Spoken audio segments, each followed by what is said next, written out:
Hi, I'm Taku, and I've spent over 10 years telling my stories to thousands of kids across Australia. Now, I'm making my first kids' TV show, but here's the thing. I don't have a lot of money, I've never made TV before. Please explain. And I've never even been to film school. Yeah, I know. It sounds ridiculous, but that's why I'm doing this podcast. You'll hear how I'm working with the best in the business, how I'm finding the money, and all the behind-the-scenes stuff no one tells you about. This is 2 Words with Taku. Let's learn this making TV thing together.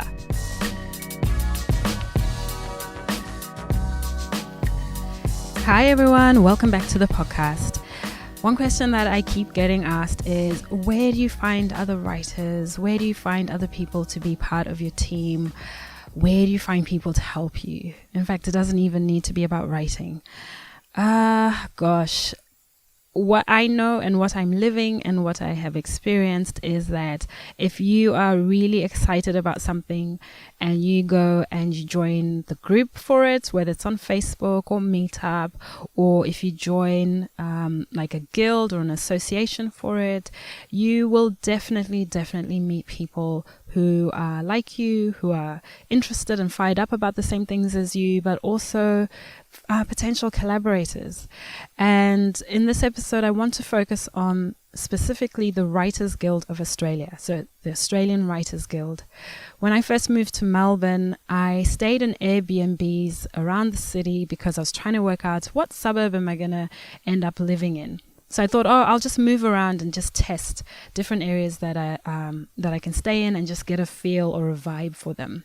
The very last place I stayed in before I got my own apartment was with a lady who on her profile said something like, I work in film and TV. And I was like, that's interesting. She might have, things that I can learn. And her name is Katerina Kyle. And so I stayed with Katerina for about a month in Melbourne, new from Perth, and she is phenomenal. She is a script supervisor, so she has worked on all sorts of movies and TV shows, and oh my gosh, this woman is phenomenal. In fact, I interviewed her in season 1 of this podcast, if you want to go back and listen. And we talked through one of the scripts that I'd written. But sorry, not to get sidetracked. I'm getting somewhere. So essentially, I stayed with Katerina. I did not know this woman. All I knew was she was in film, and that was something I was interested in. And we've essentially become friends since then. But when I moved in, she said, if you're interested in writing and storytelling, you've got to join the Writers Guild. And I had never heard of it. I hadn't even thought to look for it. And when I did, I realized, okay, so I can join the Writers Guild, even though I've never written anything in TV, but I can start to be around TV writers. I can start to learn. And the Writers Guild is just amazing. They host regular events, they have, newsletters, they have information on the website, they've got resources, everything from how much you should be paid as a writer, but also if you're a producer, how much you should be paying writers for research, brainstorming, how much a script should cost to write. I mean, so much information around being a writer in the screen industry. And through the Writers Guild, I have met John Armstrong, who you heard, in the first episode of this podcast. I have met Wendy Hanna, who you've just heard as well. Honestly, I've met a lot of people through the events at the Writers Guild, and I love it. I absolutely love it, because then I'm surrounded by fellow storytellers, but then people with varying amounts of experience, and also people who just have the same fire as I do. So skip forward to, I've been part of the Writers Guild for maybe, I think it might have been a couple of months or something. And they announced that they had an animation workshop, which they were running for people to learn how to write for kids animation. And it was a whole day event where different people came through, and then they'd pay you off or create groups with experienced screenwriters. And then you would be put in a mock writer's room and you'd come up with a TV show. And I did mention it in Wendy Hanna's episode, but in my group was this super cool chick called Evrim. And when we were in the group, she's so much fun. She just kept throwing out these really whiz bang funny ideas for this show that we were doing. And towards the end, as a group, we had to pitch the event to the room and, other producers, and almost pretend that we had a real show. But that's when I realized I like this chick. She's fun and she's funny. And then I went away and I was doing my research and doing all sorts of other things. And then by the time that I realized I wanted to have the second writer's workshop with John, this is after we'd come up with our concept, I realized, it'd be great to get another young writer into the room. And straight away I thought of Evrim, because she is Turkish Muslim and she is young. She's fresh out of school in terms of, well, not super fresh, but as in she's, early stage screenwriter, and, she's young. So she gets the whole young people vibe, and I thought, she'd be great to have in the room to just brainstorm with us. And so I called her up and I said, hey, do you want to come in? And the rest is history. It's history. Just like that. Just by going to this one event, I meet this chick and now she's part of our team. I mean, I really love this chick. And then the bonus. This is the bonus. And this, I guess, is part of me saying, whether you believe in God, the universe, serendipity, whatever it is, I just feel like if you start to look for the things that you're interested in or hang out with those people, you will find them. So what are the odds? Honestly, what are the odds that Evrim is an avid podcaster? As in, she produces podcasts. She loves podcasts.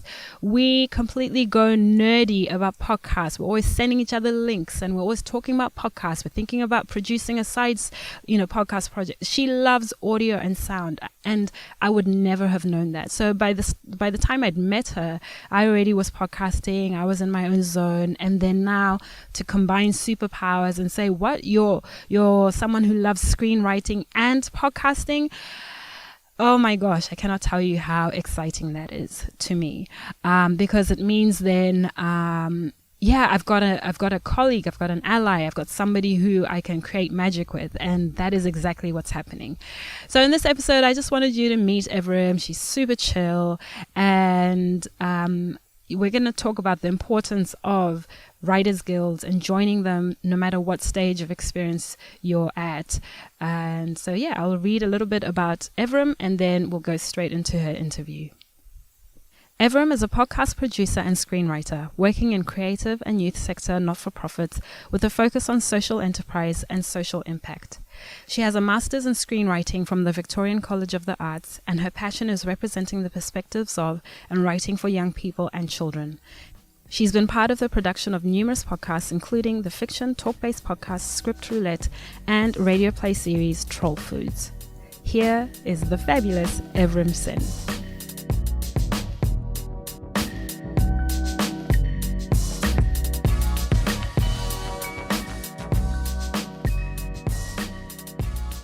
All right, so straight into it. So tell us a little bit about yourself. Wonderful. Well, my name is Evrim, and I would say that I'm an emerging creative, writer, producer, podcaster. I do a few different things. My passion, though, is always working with young people and telling young people's stories and representing their voices in the work that I do. And that's sort of how I met you, Taku. Mm-hmm. Yeah. Okay, let's go on to the second question. Mm-hmm. How is being part of the Australian Writers Guild helping your screenwriting career? The Australian Writers Guild is basically I would say, the biggest gateway that you can have into the industry that's like actually really accessible to anyone, because anyone can join. And that was like a really big part of my journey. So I joined the Writers Guild, and it gave me the opportunity to meet and talk to people from all levels of the industry. And they offer like so many amazing, they offer some really great industry-based sort of workshops and talks that you can go to. And like from there, that's how you kind of start actually creating a network. And that was a really key part of me developing, I'd say, my network, and also like learning more about how the industry actually works. And yeah. And so can you just give us a bit of context, like how long ago did you finish your degree? Like at what stage are you at in your career as a writer? Yep. So I did a master's in screenwriting at the Victorian College of the Arts I graduated mid 2017, started in 2016. And from there, I realized that I had a passion for children's television, writing for younger audiences, and that was always like my passion. And when I was doing my degree, I joined the Australian Writers Guild and started meeting and talking to all sorts of people from there. And it also helped me learn about like who else was in that sector of the industry that I was really interested in and how to connect with them. I went to a couple of talks and I met with Bernadette, who's the head of the Australian Children's Television Foundation, and got to talk to her for the first time, which was really important.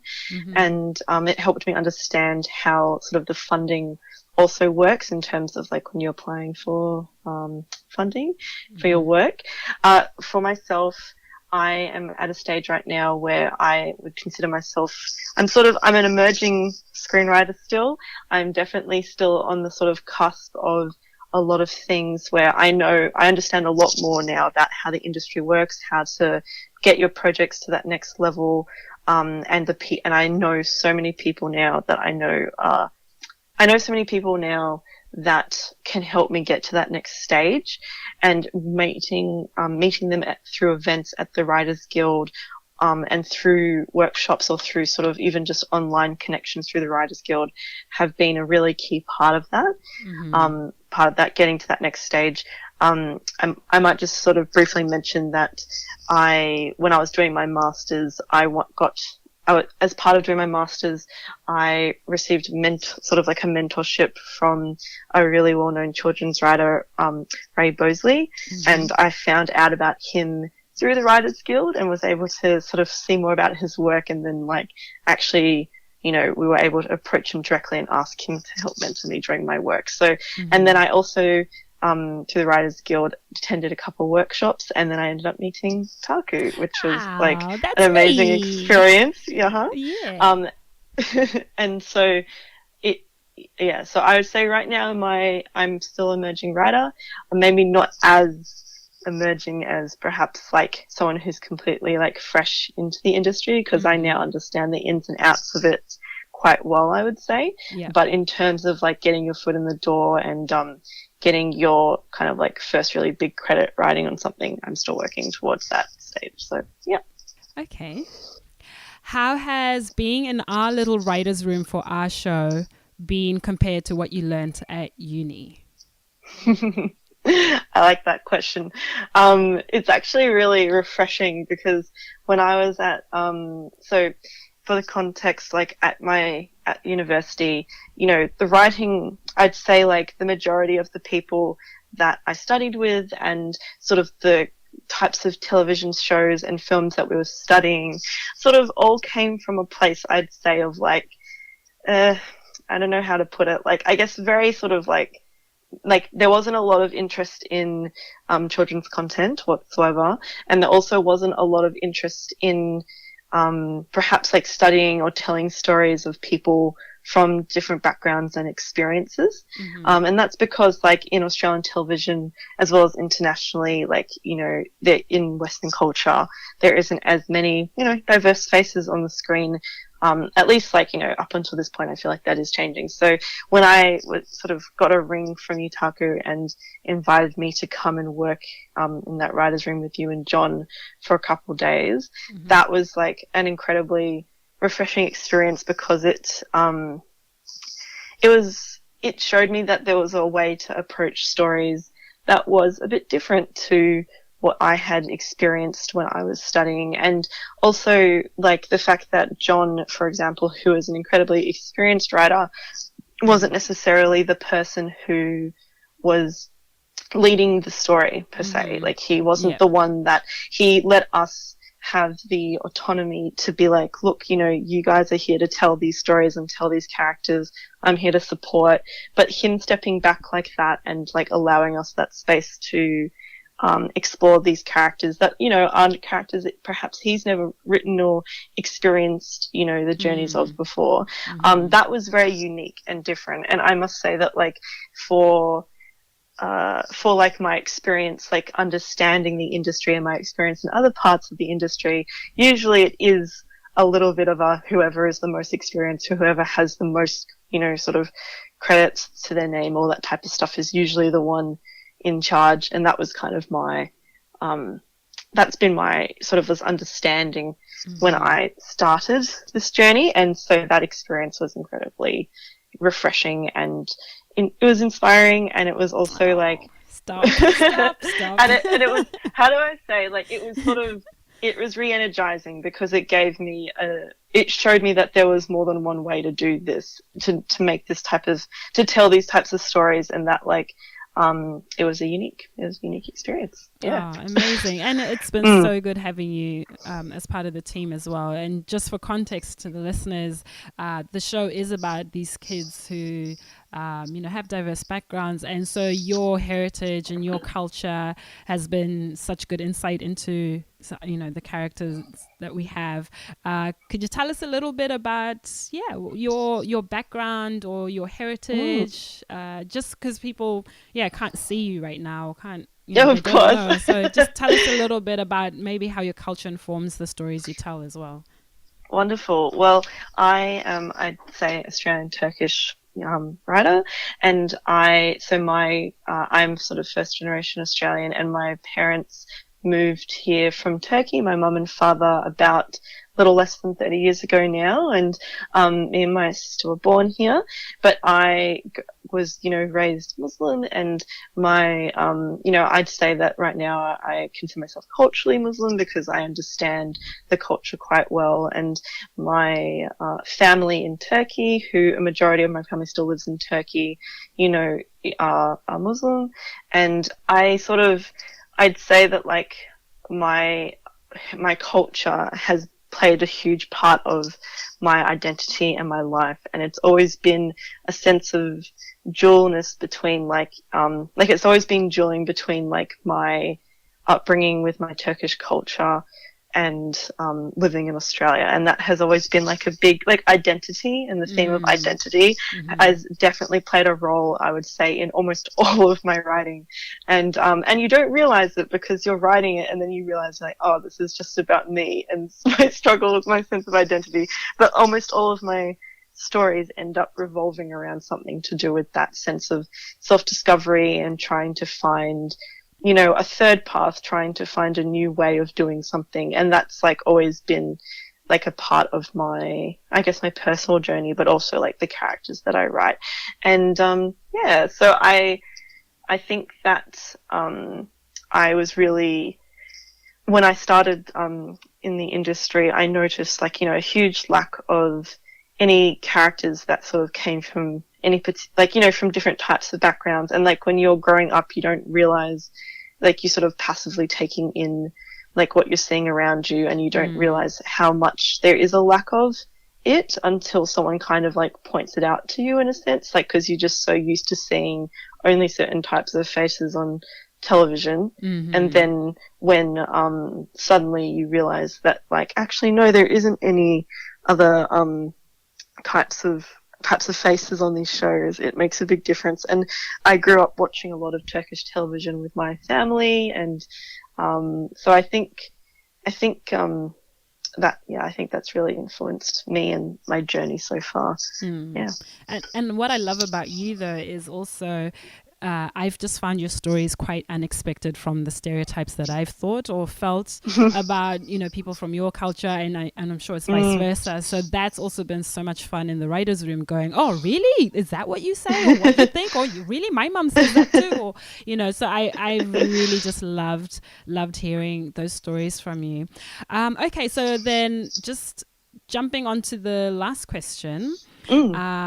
Because now we're going to try and plug your show.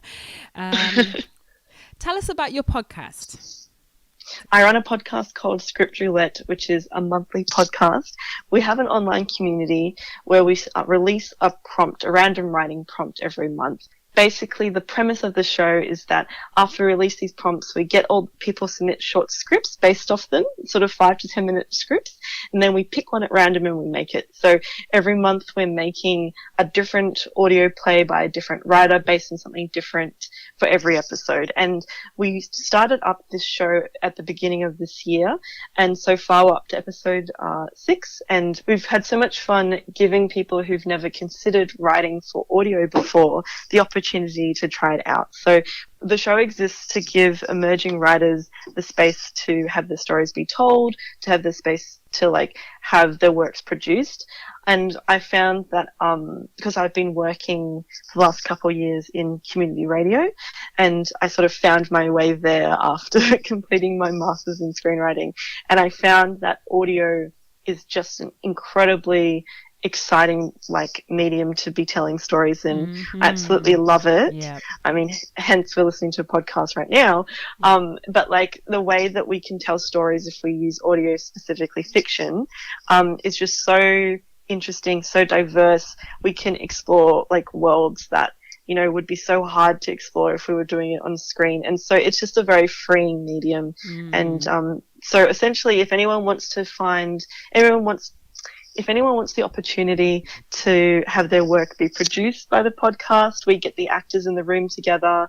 The actual episode goes through the whole run of the production. So we introduce the writer, we introduce the cast, we introduce the roles that they're playing, and you hear a little bit of the cold read, the sort of highlights of that process. Then at the end, you hear the final produced play. So you get to hear the whole production process and get that little behind the scenes sneak peek. So I think it's a very interesting show for people who want to write, people who want to act, as well as people who just are interested in seeing maybe how the sausage is made and getting that behind the scenes process from start to finish. Because often with writing, and I think a lot of screenwriters probably understand this, that like the script itself is kind of just like the blueprint. It's just the starting point. It's after you bring everyone together in the room and you make it that it actually like turns into something real. And I think that that's a really fun experience to be a part of. So if you want to check out the show, you can find the podcast Script Roulette on iTunes, on Spotify, on any podcast catcher that you use. And you can also join the Facebook group. So if you search Script Roulette podcast on Facebook, feel free to join the Facebook group if you would like to write a script for any of our upcoming episodes, or if you would like to act in any of our upcoming episodes, feel free to check us out. Amazing. Yep. And I will put all those links in the show notes.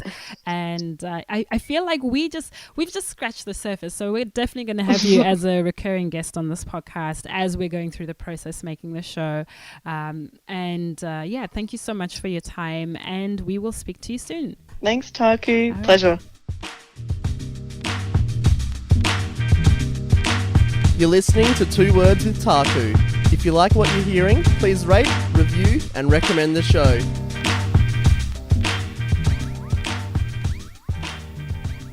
Oh yeah, before I forget. So you know the guy you've just heard just now saying, oh, you're listening to the 2 Words with Taku podcast, doing the little plug for you to rate and review the show. In fact, please rate and review the show.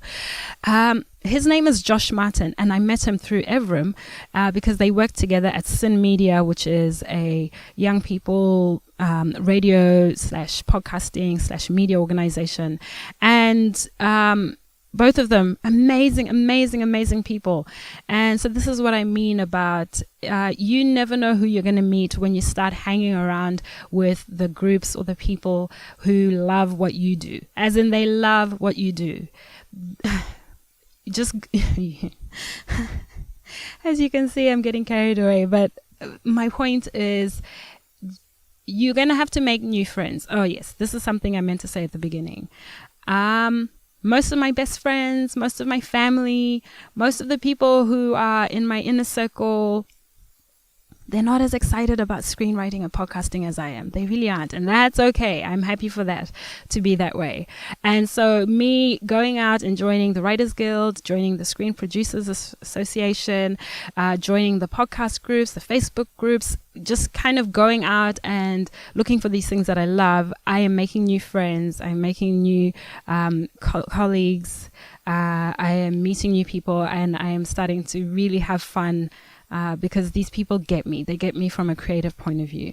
So that's all I want to leave you with today, is just maybe have a think about the things that you really genuinely get fired up about, especially if you're working a day job.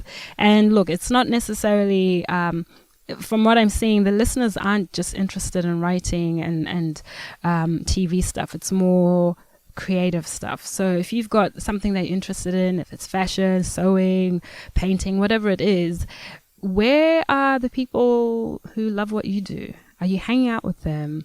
If not, maybe reach out and go and meet some people, because you never know what's going to come out of that.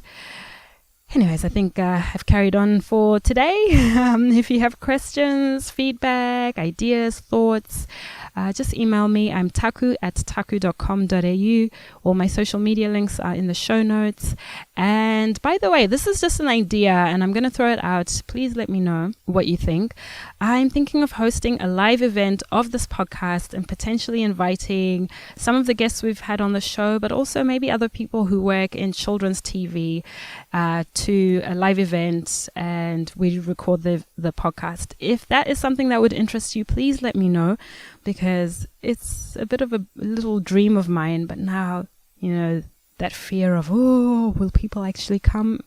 Yeah, it's there. So yeah, if you would be interested in that, probably held in Melbourne, potentially live streamed so you can watch from wherever in the world you are. Let me know if you'd be interested, because then that will give me the courage to do it. All right, thanks for listening, and we'll catch you in the next episode.